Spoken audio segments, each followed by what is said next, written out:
podemos retomar. Y nos decía una de ellas en uno de los horarios, nos decía, yo me di cuenta que yo realmente tenía un montón de carnalidad dentro de mí. Yo realmente era una cristiana carnal. Y me di cuenta qué mal que estaba yo cuando empecé los discipulados, nos decía una. Otro nos decía, hasta ahora que estoy siendo discipulada me doy cuenta cuántas fallas yo tenía y cuánto en realidad me había puesto al Señor en primer lugar en mi vida. Otro nos decía, si no hubiera sido por este discipulado, ¿cómo hubiera pasado yo las pruebas que estoy enfrentando? Y así, un montón de testimonios que si yo les digo, vengan por favor y párense aquí, cuenten, serían muchísimos minutos, serían horas de compartir la importancia del discipulado. Así es que creo que eso es lo que Dios nos ha dado a nosotros, una bendición en este nuevo año, en este ministerio, comenzar con los discipulados. Son 6 meses, que vamos a estar preparándonos. Que yo digo que es realmente muy poquito, porque el Señor Jesús duró 3 años discipulando a sus discípulos, a los que andaban con Él a los 12, 3 años, y se dieron cuenta que a la hora, cuando tenían que aplicar todo lo que el Señor Jesús les había enseñado, se dispersaron y se fueron, lo dejaron solos. ¿Se acuerdan? Y uno de ellos lo negó, otro de ellos lo entregó, otros se fueron y se escondieron por temor, por miedo. Y estuvo 3 años discipulándonos. Imagínate ahora nosotros 6 meses. Pero bueno, el discipulado dura 6 meses en esos libritos, pero en realidad el discipulado es algo de toda la vida.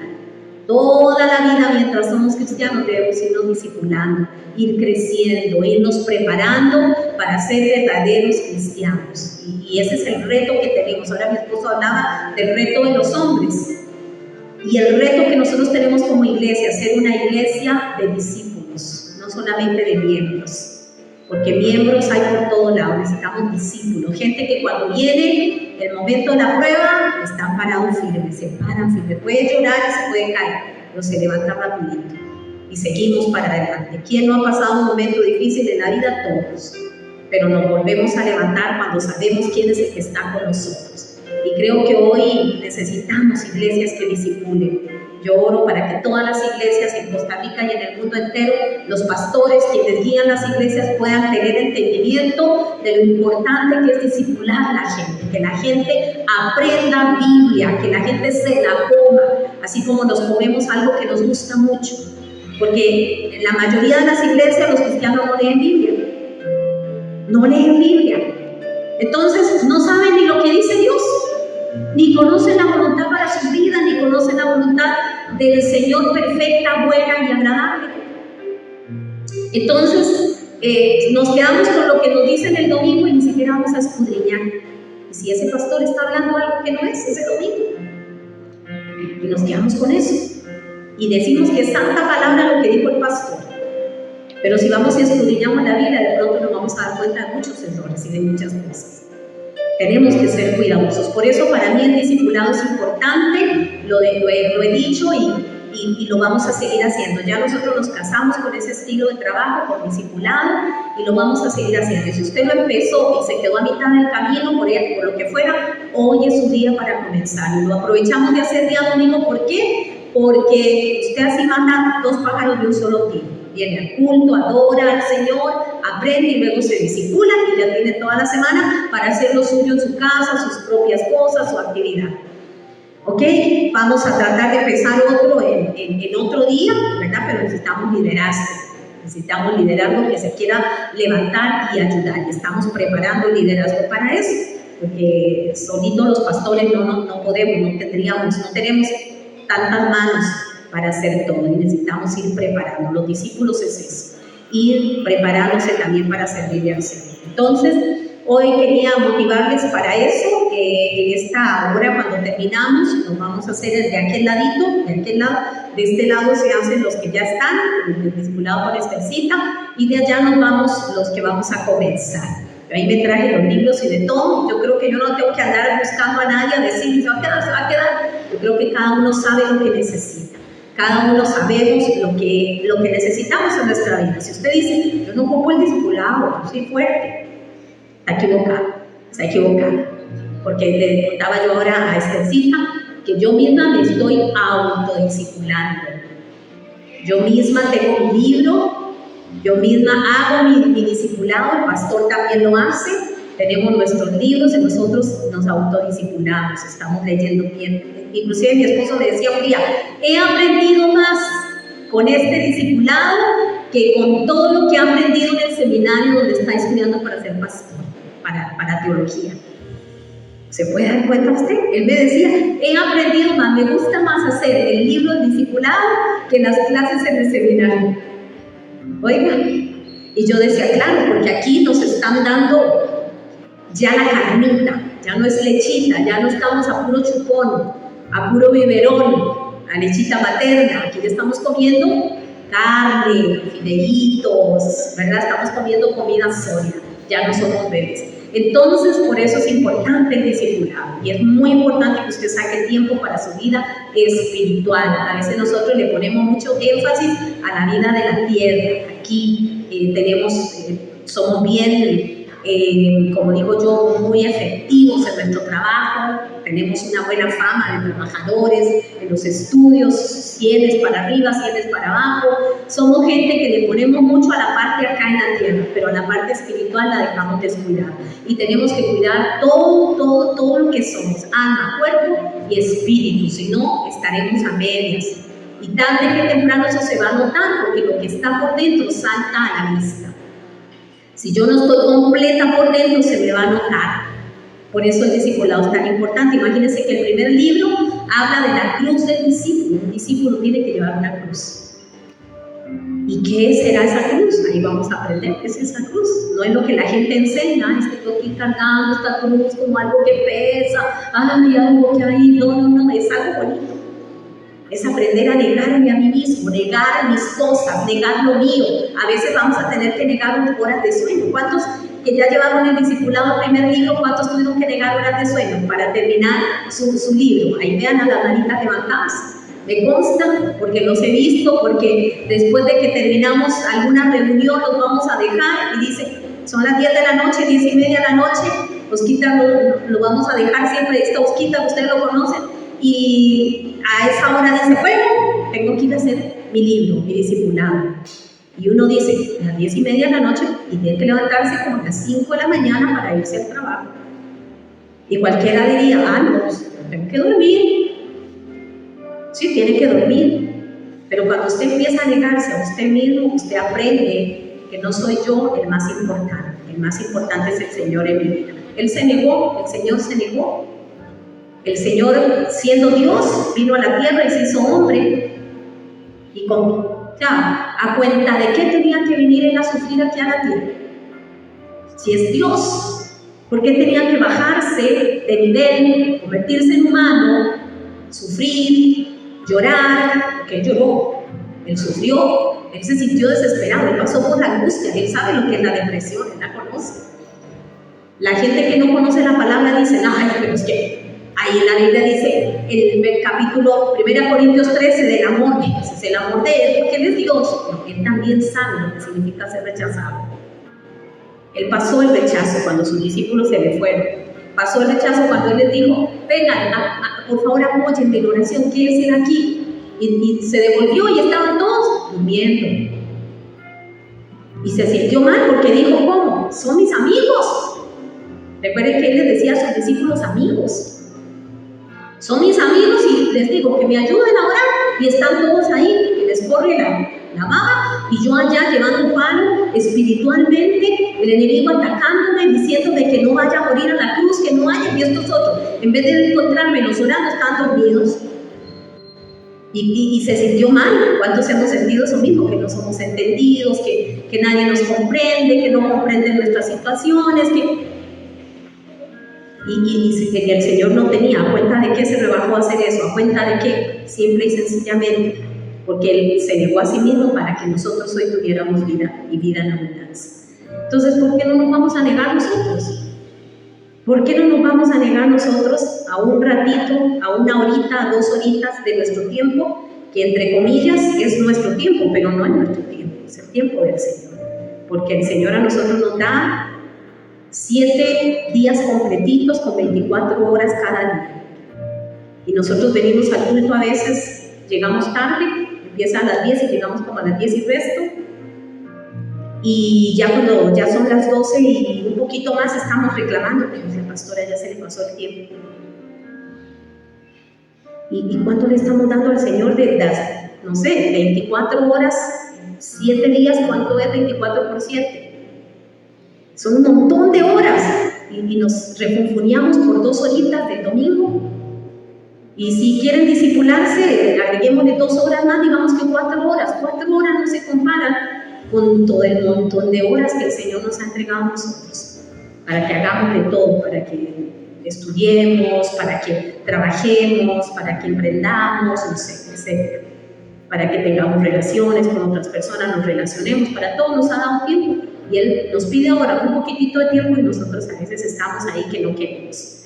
Pero entonces, cuando termina esto, yo me voy a ir a sentar allá y ahí los voy a esperar y vamos a ver cuántos van a ser retados por el Espíritu Santo a crecer más. Se lo puedo garantizar. Cuando estaba en la iglesia bautista me discipularon muy bien, por eso todavía estoy aquí. Y era una jovencita, se los conté, una chiquilla joven, 15 años tenía, 15 años.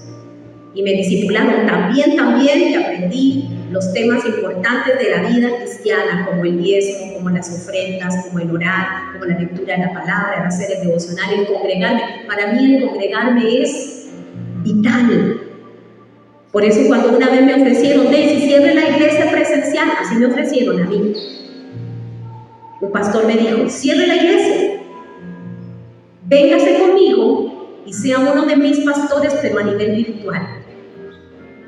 Y toda la iglesia que usted tiene ahora serían su escuadrón. Ellos trabajaban por escuadrón, todos serían su escuadrón, pero no tienen que ir a la iglesia, usted no tiene que pagar alquiler, no tiene que estarse preocupando por sillas, ni ninguna de esas cosas. Usted solamente prende la computadora y predica por ahí, la gente se conecta y la ve por ahí. Y me lo ofrecieron así. Yo se lo conté a mi esposo y a mis hijas. Cierre la iglesia para que usted no esté llevando pago. Era con el tiempo cuando vino la pandemia y no podíamos pagar este lugar porque venía muy poquita gente, y entonces me dijo así, cierre todo eso, cierre el chinamo, no sufra, pare de sufrir y véngase conmigo a nivel virtual. Y yo contesté, no gracias, no me parecen las iglesias solo virtuales. Y en pandemia pues tocó predicar de forma virtual y todo eso porque la ley del gobierno decía que las iglesias no se podían reunir, pero apenas dijeron iglesias se abren, aquí estuvimos, porque si hay algo, lo que yo creo es en esto, en congregarse y en tener relaciones los unos con los otros, en acuerparse, en motivarse, en ayudarse. Para esas reuniones de los hombres, me cuenta mi esposo que son increíbles.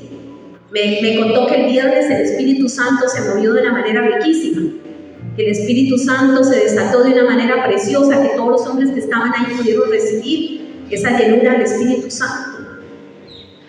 Y cuando uno se reúne en los discipulados, nosotros el lunes, yo me reúno el lunes, me reúno el domingo, me reúno el miércoles, cuando uno se reúne en esos discipulados, usted va adquiriendo esa familiaridad con la gente. Me decía Giselita, me decía, pastora, me encanta el discipulado, me encanta mi grupo, yo lo siento como una familia. Me encanta que vengan aquí a mi casa y que después del discipulado comamos y compartamos y nos riamos y sepamos las situaciones de cada uno, lo que estamos atravesando, y nos apoyemos y cantemos cumpleaños y todas esas cosas. Dentro de todo el discipulado se puede hacer todo eso. Por eso yo dije no cuando me ofrecieron eso. Era muy bonito, me sonaba a la inteligencia humana muy buena idea, ¿verdad? No tener que estar lidiando, y ahora cómo pagamos el local. En ese momento lo pagábamos entre mis hijas y yo. ¿Cómo pagamos aquí? ¿Y cómo compramos sillas? ¿Y cómo hacemos con el sonido? ¿Y cómo hacemos con esto y con aquello? ¿Cómo? Sonaba estupendo. Nada más levantarme a la hora que fuera, prender la computadora, sentarme ahí, si quería hasta me podía sentar en chancletas, porque nadie me estaba viendo de aquí para abajo. Y ustedes saben que en pandemia la gente nada más se peinaba y se conectaban. Ustedes, si volvía a ver para abajo, hasta en pijama andaban. Entonces sonaba muy bonito, porque así usted no gasta ropa, usted no tiene que ir hasta sin bañar, usted se conectaba hasta sin bañar, nada más se medio peinaba ahí y se conectaba. Pero no, yo creo en el congregarse y creo en la iglesia así, de este estilo, que fue la que estableció el Señor. Habrá reuniones que habrá que hacerlas virtuales por X situaciones, pero esto no es negociable, no es negociable, y así es que por eso estamos hoy aquí. Estamos hoy aquí. Alguien que vino aquí dijo una expresión como, ¿cómo fue? Jasmincita, se me fue la expresión que dijo. Bueno, como que la iglesia no le había gustado porque ellos venían de una iglesia muy ordenada.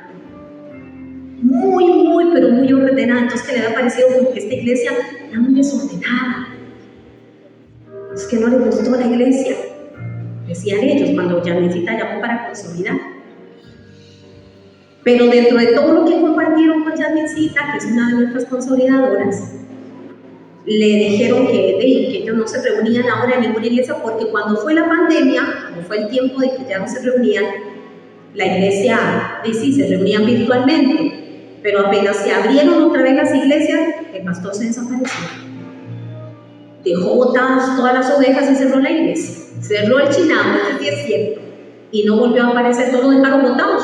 Entonces ellos han andado por aquí, por allá buscando iglesias. Entonces, Jasmincita decía, bueno, qué interesante que usted me refiera que la iglesia donde usted iba era tan ordenada y que se cerrara y que el pastor se desapareciera. Si eran tan ordenados, ¿por qué no fueron ordenados en eso?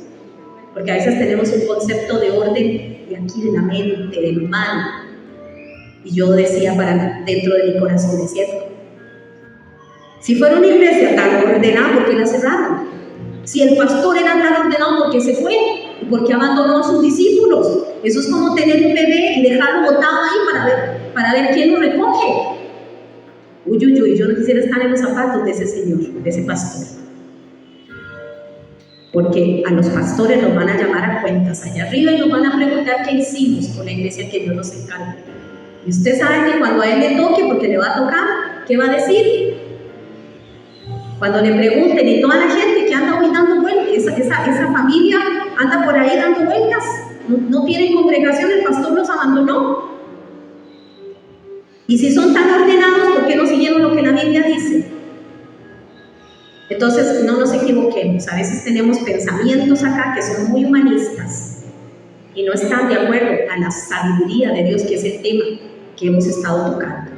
Y les quise referir todo eso porque si queremos ser sabios debemos escuchar y poner atención, no dejarnos guiar por nuestra propia prudencia, que es lo que venimos enseñando en estos días. Esta es la tercera parte de quién es el sabio. Y la semana pasada hablábamos de la sabiduría humana versus la sabiduría divina. Y yo no les dije esta parte al final. La sabiduría humana hace personas orgullosas, moralmente incompetentes, les gusta la contienda, se burlan de la culpabilidad, menosprecian la disciplina de los padres y no mejoran su estado inmoral. O sea, siguen practicando las cosas como les da la gana. No cambian, no hay cambio, usted no ve cambio en esas personas, porque se dejan guiar con la sabiduría humana. Y la sabiduría humana, leímos el versículo la semana pasada, dice que era animal, diabólica. Es diabólica, la sabiduría humana es diabólica. Dejarme guiar con lo que yo pienso y lo que yo creo. Es diabólica. La sabiduría humana, a partir de que hace personas orgullosas, también estas personas no valoran la sabiduría verdadera, se burlan de ella, de la sabiduría que proviene de Dios. Esa gente que dice, ay, usted que se cree tan santa, se están burlando de la sabiduría de Dios. No es que uno se crea santo, es que uno es santo. ¿Cómo, pastora? Sí, porque santo no es el que nunca peca. Santo es el que se ha apartado para Dios. Y a mí una vez una compañera de trabajo me dijo así: ay, usted que se cree tan santa. Y yo le dije: no me creo santa, soy santa.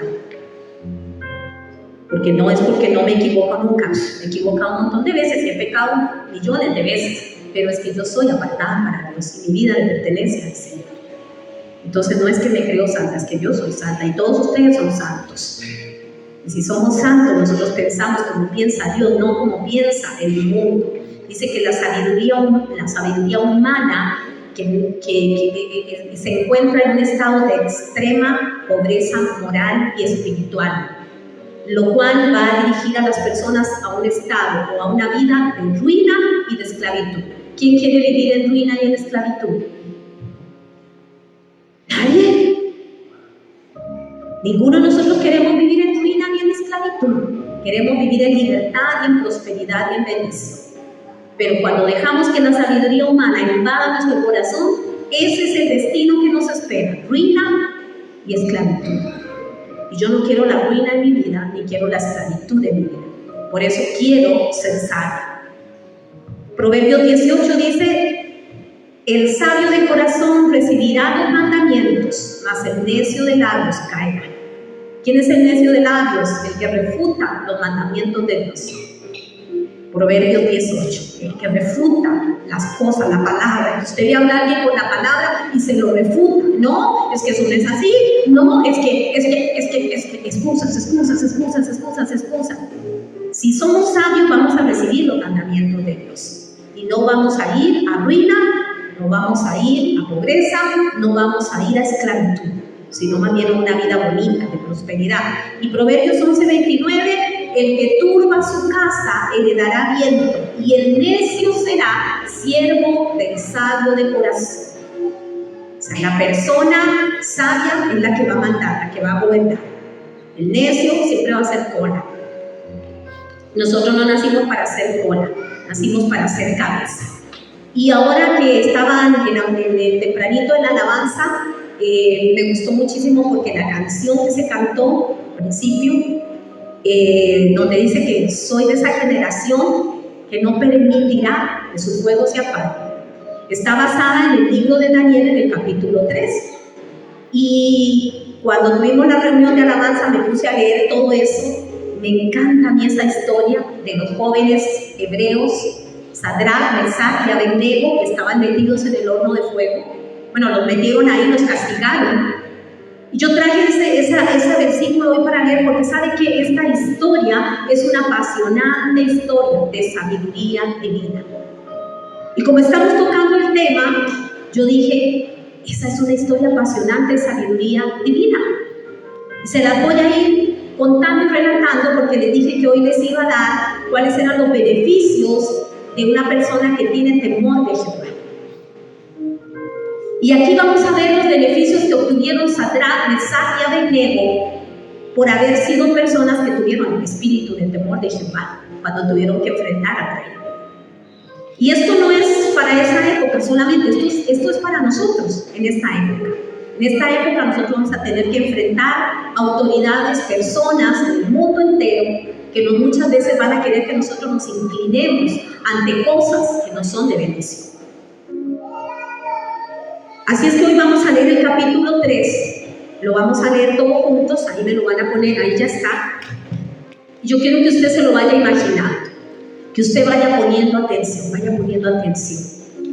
vaya imaginándose. Y yo oro en el nombre de Jesús para que hoy el Señor te hable a lo profundo de tu corazón y que me hable a mí también. Que el Señor hoy traiga luz a nuestra vida y traiga libertad, que hoy se caigan los cerrojos y todo argumento que no viene de Dios, que no desciende en la sabiduría divina, que se caiga por el poder del Espíritu Santo mientras se comparte esta palabra, en el nombre de Jesús. Y Daniel 3 dice así: el rey Nabucodonosor mandó construir una estatua de oro de 30 metros de alto y 3 metros de ancho. Era una señora estatuona, 30 metros de alto, ¿se puede imaginar? Un edificio así grandote.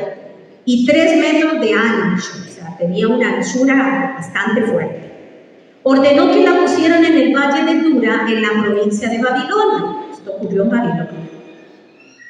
Después mandó reunir a todos los alcaldes, los prefectos, los gobernadores, los consejeros, tesoreros, jueces, jefes militares y demás autoridades de la provincia para la inauguración de la estatua. O sea, él mandó a llamar a toda la gente importante de la nación para la inauguración de esa famosa estatua que él había mandado hacer. Todos ellos se reunieron frente a la estatua que mandó construir el rey para participar en la ceremonia de dedicación e inauguración. El encargado anunció en voz alta: escuchen bien, gente de todos los pueblos, naciones y lenguas.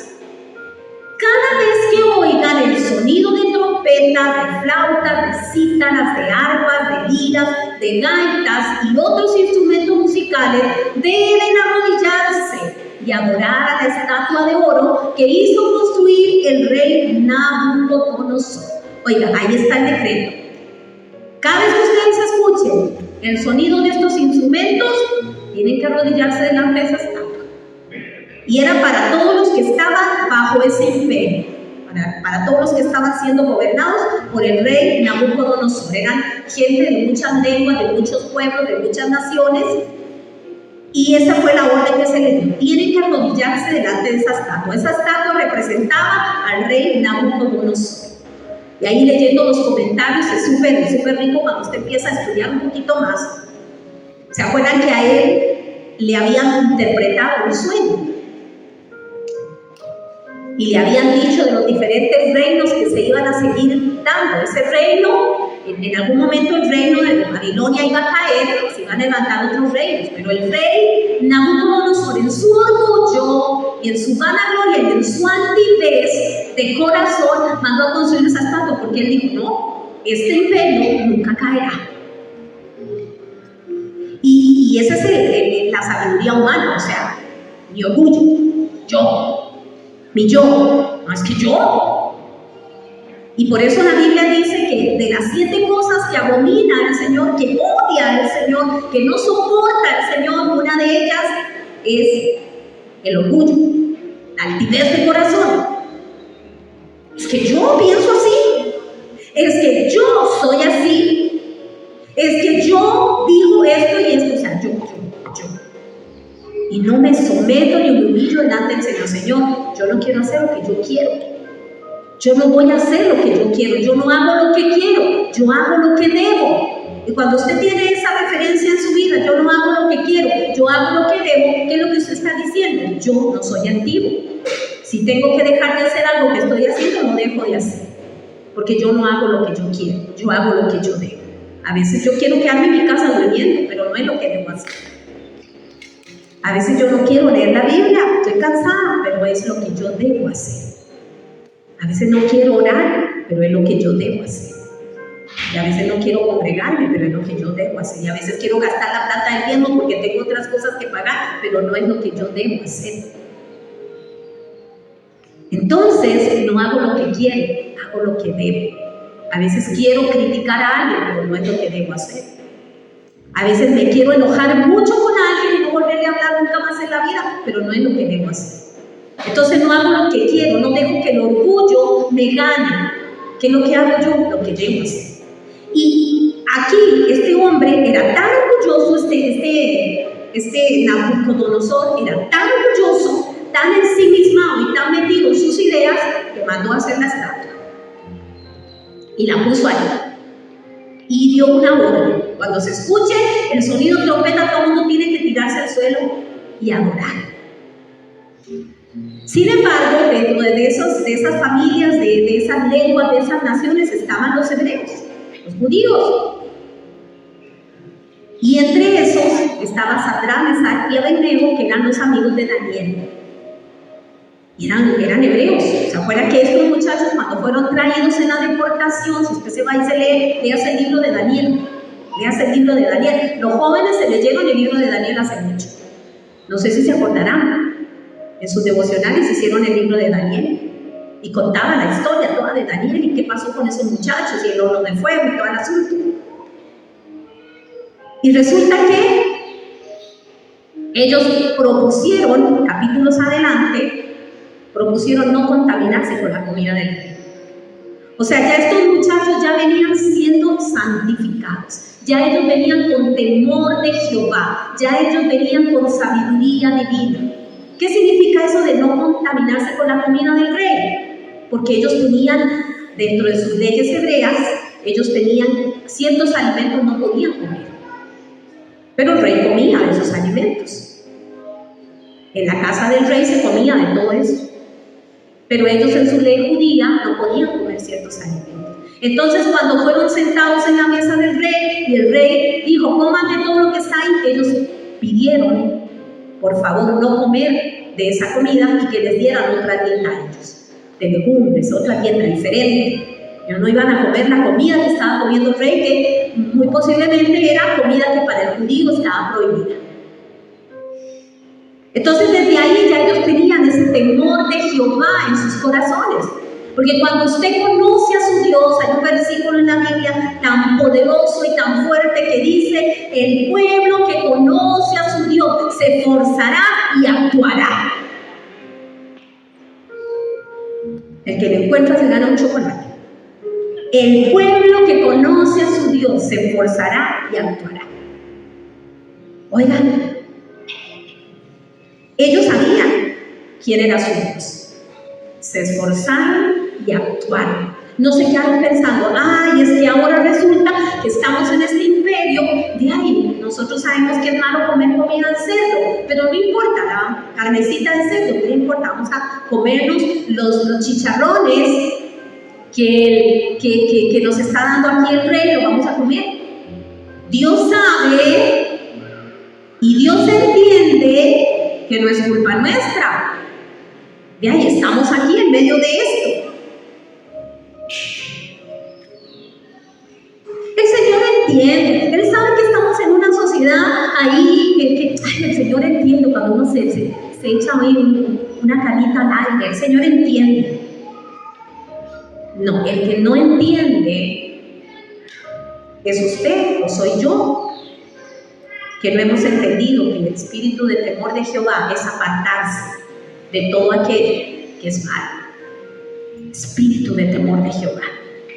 Y el espíritu de temor de Jehová es el que nos hace sabios. Y la sabiduría humana no nos lleva a nada bueno, la sabiduría divina sí. Y resulta que en ese momento ya ellos se habían consagrado para el Señor. Y por esa consagración que ellos habían hecho, por ese apartarse, el no contaminarse con la comida del rey, ya ellos habían puesto, ya ellos habían dicho, no, nosotros somos diferentes. Entonces ya había gente a la cual ellos le caían mal.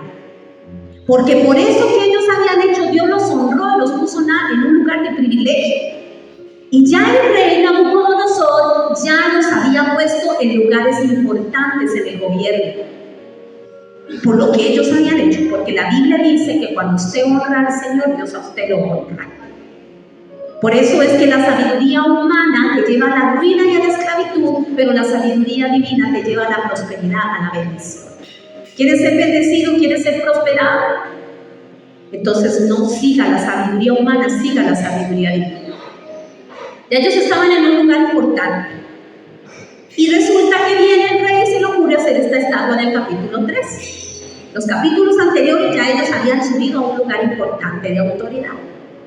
Estaban en un lugar, en un nivel de autoridad.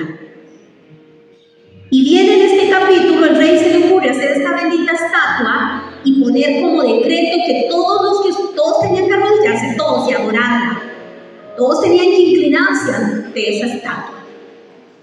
Y ustedes ven acá, en el versículo 3, dice, todos ellos se reunieron frente a la estatua que mandó construir el rey para participar en la ceremonia de dedicación e inauguración. Entonces el encargado anunció en voz alta, escuchen bien, gente de todos los pueblos, naciones, lenguas, cada vez que oigan el sonido de trompeta, flauta, cítaras, arpas, liras, gaitas y otros instrumentos musicales deben arrodillarse y adorar a la estatua de oro que hizo construir el rey Nabucodonosor. El que no se arrodille y la adore será arrojado inmediatamente a un horno de fuego. Está la demanda y la consecuencia por no cumplir la demanda. Si no se arrodillan y adoran, van para el horno de fuego. Y sigue diciendo el 7. Entonces, cuando el pueblo escuchó el sonido trompeta, flautas, cítaras, arpas, liras, gaitas y otros instrumentos musicales, se arrodilló y adoró la estatua de oro que el rey Nabucodonosor había mandado construir. Ahí está.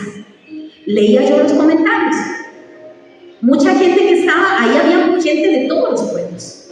Se tiraron al suelo y adoraron. ¿Qué es tanto? No todos lo hacían de corazón. No todos se inclinaron ante esa estatua de corazón. Lo hicieron nada más para quedar bien con el rey. ¿Y por qué entonces los jóvenes hebreos no hicieron lo mismo? Si había muchos pueblos ahí que no creían en esa estatua, que no creían en ese rey. Vivían ahí nada más. Y se tiraron ahí, se arrodillaron y adoraron, pero no de corazón. No lo hicieron de corazón, muchos lo hicieron solo para que no los echaran al horno de fuego, para que no los quemaran, para no morir. Lo hicieron por compromiso, lo hicieron para que los vieran. Y entonces, ¿por qué los hebreos no podían hacer lo mismo? Porque esa gran Mesaya de Nego no podían hacer lo mismo. Hágase la pregunta a usted, ¿por qué? ¿Por qué no podían hacer lo mismo ellos? Porque los hijos de Dios no hacemos cosas por compromiso. No hacemos cosas por quedar bien con los demás. No hacemos cosas por complacer a otros, porque nosotros entendemos que Dios todo lo ve y que Dios vive dentro de nosotros. Por lo tanto, sería una ofensa para su Dios hacerlo, aun cuando fuera nada más para que nos viera. Sería deshonrarlo. Sería deshonrar a Dios, aun cuando lo hicieran no de corazón. Aun cuando lo hicieran solo para que nos vieran, sería deshonrarlo. Por eso es que nosotros los hijos de Dios, cuando adoramos en espíritu y en verdad, no de boca, no de labios, que simplemente hablan y no hacen nada. Hacemos de corazón. Por eso cuando venimos acá y suena el sonido, la música, nosotros nos postramos y adoramos a nuestro Dios de corazón.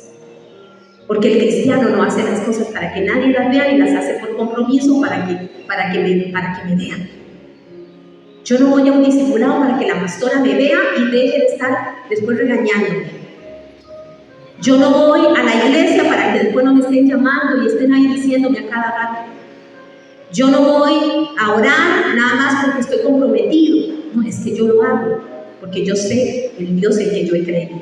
Y el pueblo que conoce a su Dios se esforzará y actuará. Por eso yo lo hago. Por eso estos hombres no podían. Aun cuando mucha gente ahí se dobló delante de la estatua, se arrodilló y adoró solo para que el rey nos viera y no nos matara, los cristianos estos no podían hacerlo. Ellos no podían hacer eso porque iba contra su espíritu de temor de Jehová que les gobernaba a ellos su corazón. Que dijimos que espíritu de temor de Jehová no es miedo, sino que es profundo respeto y obediencia al Señor. Eso es temor de Jehová. Cuando yo tengo un profundo respeto a mi Dios, yo voy a decir no, yo no practico eso. No, yo no hago eso. No, yo no voy hacia allá. No, yo no.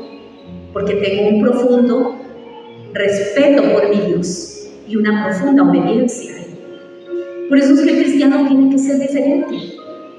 Porque si los cristianos hacemos lo mismo que hace todo el mundo afuera y seguimos las modas, entonces no estamos teniendo espíritu de temor de Jehová.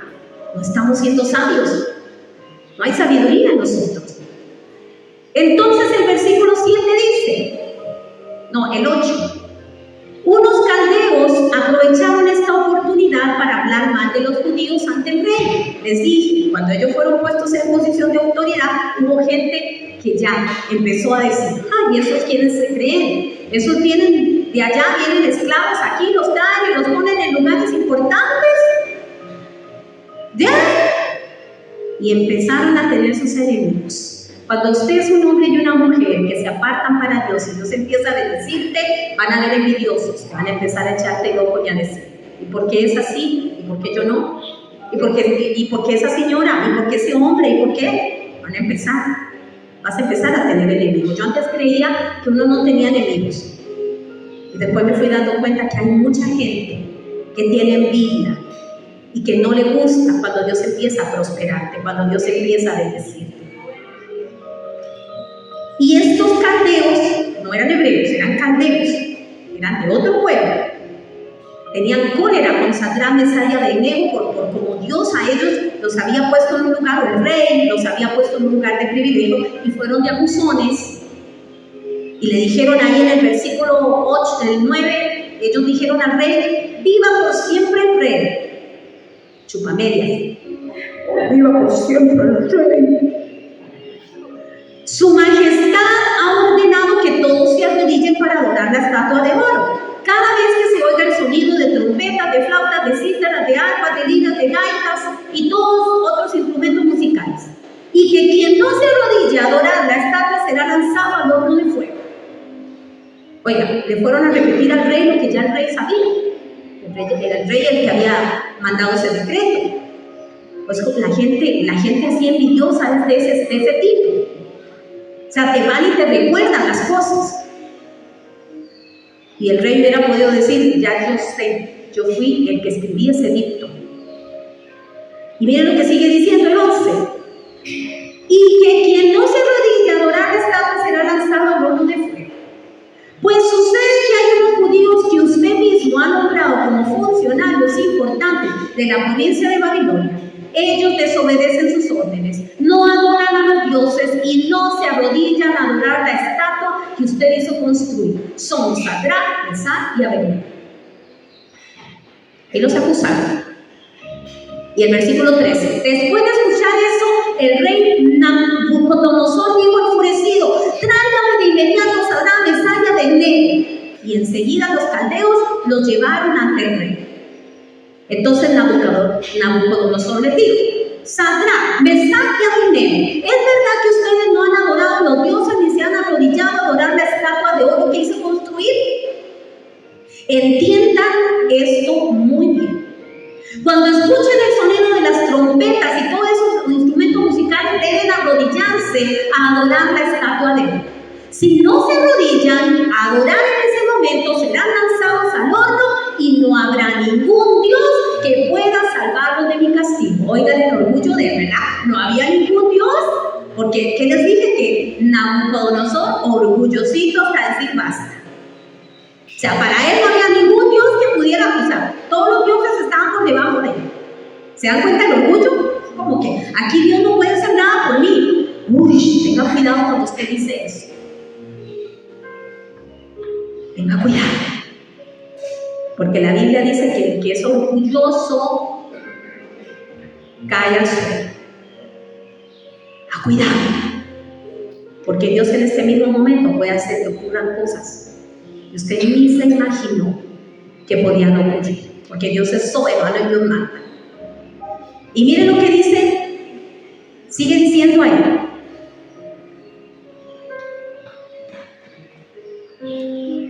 Vamos a ver el 22. 21. 20. Enseguida,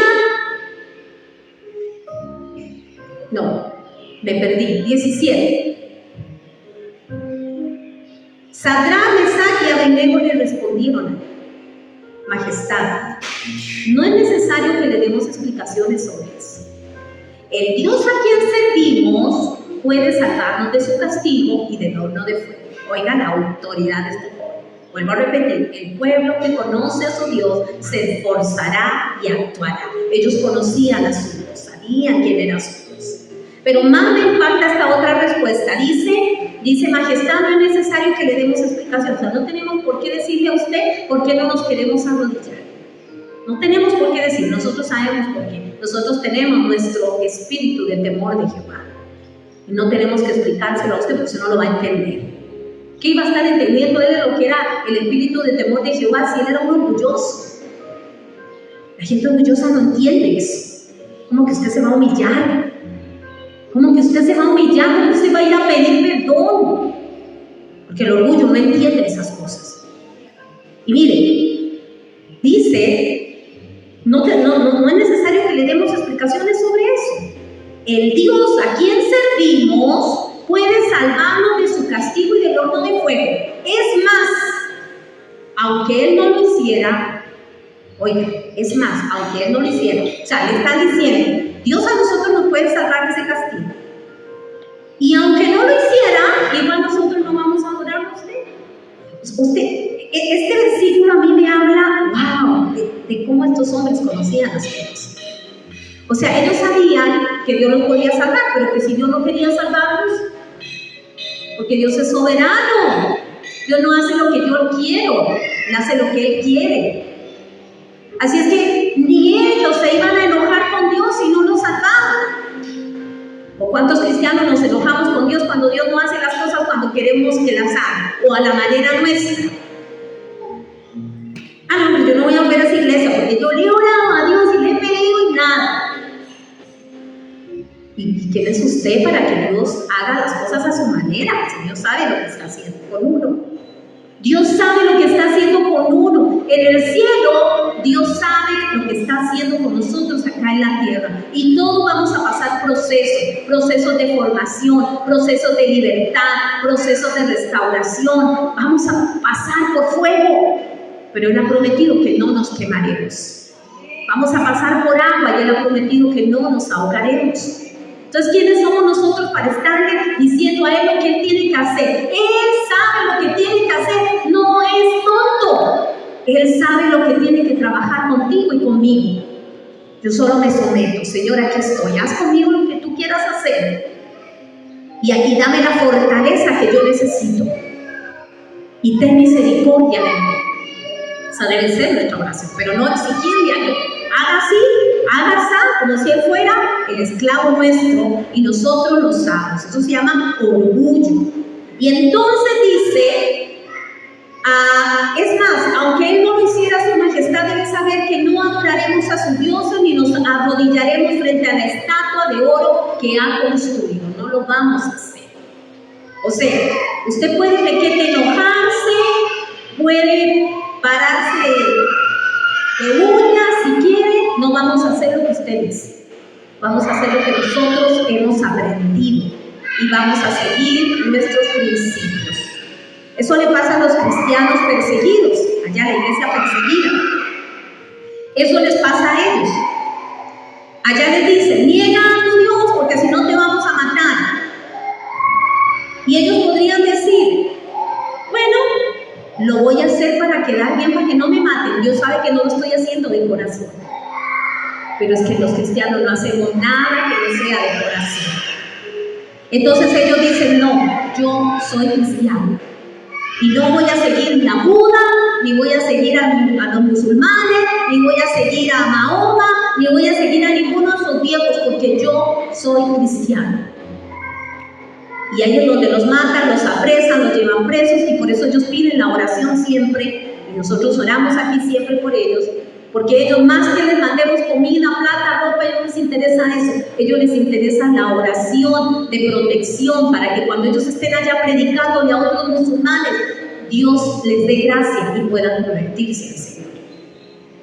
Pero ellos, eso es lo que les pasa a la iglesia perseguida. En Costa Rica todavía no existe ninguna ley que te prohíba hablar de Cristo.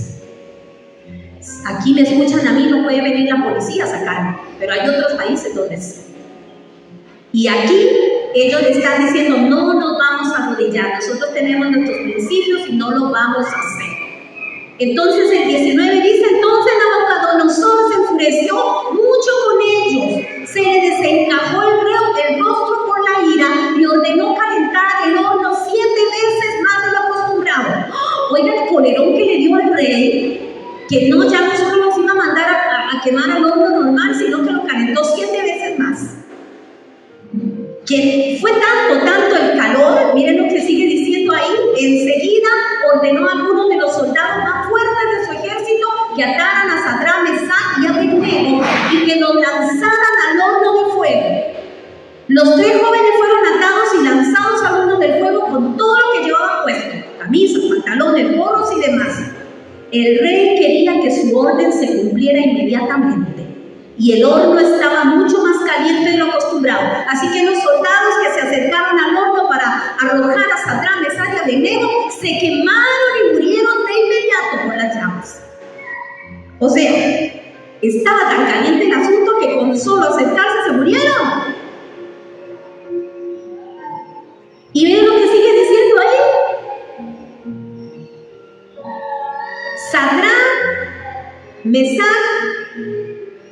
Abednego cayeron atados dentro del horno en llamas. Entonces Nabucodonosor se puso de pie inmediatamente y preguntó asombrado a sus consejeros: ¿acaso no lanzamos al horno solo 3 hombres atados? Claro que sí, majestad, respondieron ellos. Entonces el rey dijo: pero yo estoy viendo 4 hombres desatados y sin quemaduras caminando entre las llamas, y uno de ellos parece un dios. No sé si Dios a usted le habla en medio de eso. Cuando pases por el fuego, no te quemarás. Cuando pases por las aguas, no te ahogarás. Ni la llama arderá en ti. Cuando estés en circunstancias difíciles, cuando estés en tentaciones. Aquí había una tentación a negar a Dios. Había una tentación. Podemos tener tentaciones de mucho tipo, tentaciones a irnos, tentaciones a no volver, tentaciones a ceder a algo, a una relación ilícita, a un mal negocio. Podemos ceder a tantas cosas, a un mal pensamiento. Pero cuando usted esté pasando por ahí, el Señor ha prometido estar con usted y salvarlo, sacarlo de ahí. El Señor ha prometido sacártelo. Él no va a dejar que tu pie tropiece en tierra. Pero hay que estar en conexión con Él. Y miren lo que dice. Nabucodonosor se acercó a la puerta del horno y gritó: Sadrac, Mesach y Abednego, siervos de Dios Altísimo, salgan de allí. Y Sadrac, Mesach y Abednego salieron del horno. Oiga, los habían metido atados y salieron desatados. Todos los alcaldes, prefectos, gobernadores, consejeros que estaban allí presentes se acercaron a los hombres. Todos vieron que el fuego no les había hecho nada. No se les había chamuscado ni un pelo. Y sus ropas estaban intactas, ni siquiera olían a quemado. ¡Wow! Oigan, los hombres de estos soldados que nos trataron de tirar se murieron y a ellos no les pasó nada. ¿Cómo explica usted eso? Y no era que no había ningún Dios que pudiera salvar a Sadrac, Mesach y Abednego del castigo del gran, poderoso rey. ¿Cómo es que las cosas en este mundo pueden ser más fuertes y más poderosas en un cristiano que el mismo Dios que creó el universo y el mundo completo? ¿Cómo es que yo como hija de Dios no me puedo levantar en medio de una sociedad tan llena de pecado, una sociedad tan mala como estamos viviendo, levantarme y ser una luz en medio de la oscuridad? Claro que puedo, con Dios de mi lado, creyendo, teniendo espíritu de temor de Jehová, siendo sabia, siendo sabia. Y mira lo que dice acá, todos los gobernadores, toda la gente dijo: ¡ah! Yo me lo puedo imaginar así como: ¡oh! Tuvieron que cerrarles la boca. No podían creer. ¿Cómo está pasando esto? Entraron atados, salieron sin ataduras, Entraron atados, salieron sin ataduras. Por eso me habla de libertad, proceso de libertad de la vida de los creyentes, de los hijos de Dios. Dios no quiere ver cristianos atados a nada. Dios quiere ver cristianos libres, cristianos que puedan tener libertad en todo lo que emprendan. Ninguna atadura ha sido enviada para nosotros, eso lo envía el enemigo. Dios para nosotros ha enviado libertad. Y miren lo que sigue diciendo. Ahí va terminando, todos estaban asustados, estaban impactados porque dice que no se les había chamuscado ni un solo pelo. Oiga, a veces uno se medio acerca un poquito, algo con fuego y se shh. A mí me pasó eso una vez con una candela. Se me chamuscó todo el pedazo de pelo, tuve que cortármelo. Y hoy cayeron metidos en el horno 7 veces calentado y ni olor a humo. Oiga, uno va a una carne asada y dice: ¡ay, carne asada! Voy a tener que lavar el pelo mañana, todo el pelo a puro humo en una carne asada. Ahora imagínense ahí metidos dentro del otro y dice que no olían a humo. O sea, ni siquiera olían a quemado. El 28, entonces Nabucodonosor dijo: oiga, Nabucodonosor, vea lo que dijo el rey ese mundano, ese rey orgulloso. Mire lo que dijo ese rey, dijo: bendito sea el Dios de Sadrac, Mesach y Abednego. Él envió a su ángel para que salvara a sus fieles servidores. Ellos confían tanto en él que desobedecieron la orden del rey y arriesgaron sus vidas antes que alabar o arrodillarse para adorar a otro Dios. Ahora doy otra orden. Cualquier persona de cualquier país o de cualquier lengua que hable mal o en contra del Dios de Sadrach, Mesach y Abednego será descuartizado. Su casa será destruida hasta que quede convertida en un montón de tierra y escombros, pues no hay otro Dios que pueda salvar como este. Luego el rey Nabucodonosor nombró a Sadrach, Mesach y Abednego en cargos mucho más importantes en la provincia de Babilonia. ¿Se dan cuenta que servirle a Dios y honrar a Dios paga bien? ¿Paga mejor? De pronto ellos se hubieran arrodillado ahí y nada de esto les hubiera pasado. Y hasta hubieran recibido juicio de parte de Dios. Sin embargo, el mismo rey reconoció que no había ningún Dios que pudiera salvar como el Dios de Sadrach, Mesach y Abednego. Y es que cuando somos cristianos, por temor del Señor en nuestra vida, cuando somos cristianos sabios, ¿qué es lo que pasa? Hasta los no creyentes, hasta los incrédulos, hasta los ateos van a tener que reconocer que usted tiene un Dios y que yo tengo un Dios que no es como ningún otro Dios. Pero tenemos que vivir a Cristo, tenemos que vivir a Dios. No podemos estar argumentando en nuestras mentes sabiduría humana, sabiduría de Dios. Y los pusieron en lugares de privilegio. Dice que los pusieron en cargos más importantes. Ya estaban en cargos importantes, los pusieron en cargos más importantes. Porque uno de los beneficios que tienen aquellos que tienen espíritu de temor de Jehová, uno de los beneficios que tienen, de los que yo les hablaba ahora, es que ellos serán bendecidos con bienes, con riquezas, tendrán larga vida sobre la tierra, su justicia permanecerá para siempre, tendrán una descendencia poderosa, serán de influencia en donde se muevan. Pero la persona que no honra a Dios, no, nada de eso le va a pasar. Nada de eso le va a pasar. Va a tener, ¿qué dijimos? Ruina y esclavitud. Ruina y esclavitud. Y Dios no nos ha llamado a ninguno de los hijos de Dios a tener ruina y esclavitud. Dios nos ha llamado a nosotros a tener libertad. Pero primero debemos aprender a temer a Jehová con todo nuestro corazón. Saber que lo que hacemos, lo hacemos para honrarlo a Él.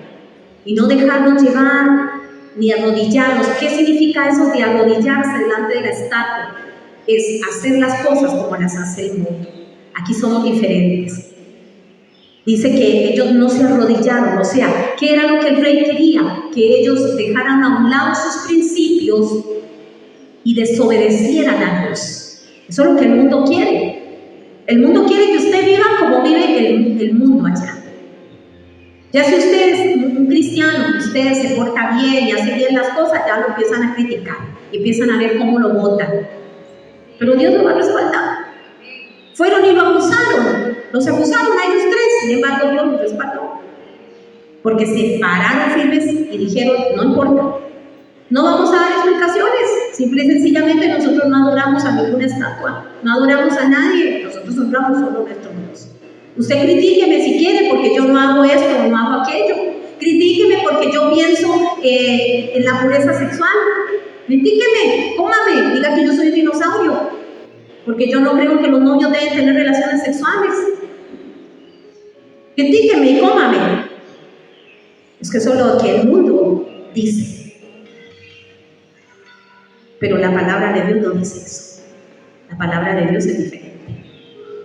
Critíqueme porque todavía creo en el matrimonio, porque creo que el matrimonio es santo y no creo en las relaciones de unión libre. Ay, Daisy, pero es que eso era antes, cuando el matrimonio. Ahora no, ahora mejor uno juntarse, vivir un tiempo. Si resulta, se casa, pero si no resulta, cada uno para su casa. ¿A dónde dice eso en la Biblia? Y entonces eso es arrodillarse delante de la estatua. La estatua representa al mundo con su nueva normalidad y con sus nuevas enseñanzas. con todo lo nuevo de ahora. ¿Qué importa, jóvenes? Dróguense, vivan la vida. Si el cuerpo les pide algo, háganlo. El cuerpo es de ustedes. Eso dice el mundo. La Biblia dice que nuestro cuerpo es templo del Espíritu Santo. Y yo no puedo predicar otra cosa. Tengo que predicar lo que dice la palabra. La Biblia dice que Dios nos quiere ver bendecidos y nos quiere ver prosperados. Pero si yo no diezmo y ofrendo y le honro al Señor con mis bienes, eso no va a pasar.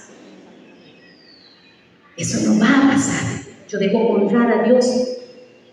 Debo honrar a Dios con todo, porque todo lo que tengo me lo dio el Señor. Debo honrar a Dios con mi familia, debo honrar a Dios con mi tiempo también le pertenece a Él. El tiempo Él me lo da, mi trabajo, mis relaciones con otros, todo debe honrar a mi Dios. Y si algo que yo amo en esta vida no honra a Dios, es que me estoy inclinando delante de esa estatua.